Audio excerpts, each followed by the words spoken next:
What is up, guys and gals? Alex Labby here with another one. Wood cutting board care. Does your cutting board need some love like a significant other on a summer night?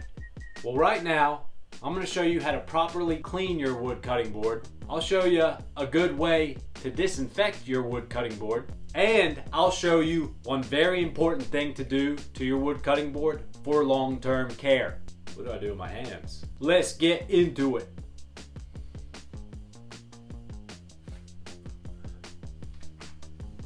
Here we are in the kitchen of my cabin.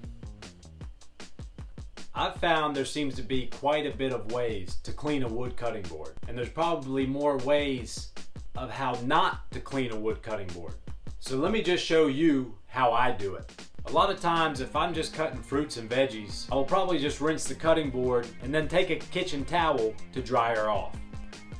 Now, if we get meats involved, I will typically take a lightly soaped sponge and give the cutting side a quick scrub in warm water. I would then remove excess water with a kitchen towel and then stand her up to completely dry off.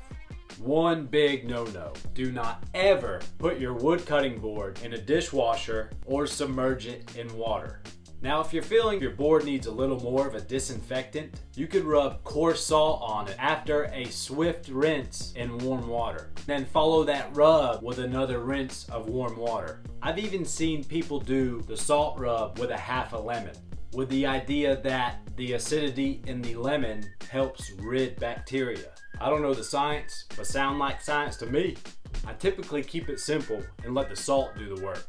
Hey, also, if you wanna subscribe to see more of, well, cool shit that I do.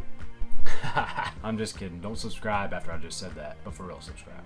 Alright, look, if you're going to want to get the most out of your cutting board, you're going to need to re-oil it from time to time. There are a lot of products out there, but pretty much any food grade mineral oil or beeswax will work. You can usually get this at your local Home Depot or Lowe's, and tons of places online. There's a company called Walrus Oil. It seems to be what the cool kids are using these days.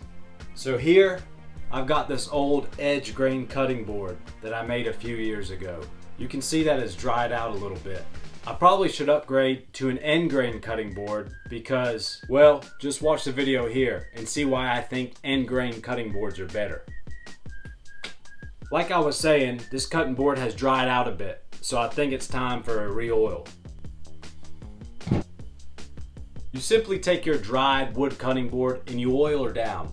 Make sure you apply it liberally with a rag, paper towel, and hell, sometimes I just use my hand. Allow it to sit for 20 minutes and wipe off excess. If there's no excess oil after 20 minutes, there's a good chance you may need to re-oil her again. Look at that, so fresh, so clean. Now this may seem like a lot of work. You may think, I might just get a new cutting board so I can take better care of it now that I know what I know. Well, lucky you can get your cutting board right now at labbystradingco.com. We have a few options there for you, and we typically update the shop every few weeks. So if you don't see what you like this week, maybe check back next. Well, there you have it, folks. I hope you found this video helpful. If you have any questions, just drop a comment down below. Don't forget to subscribe if you wanna, of course. Thank you, guys.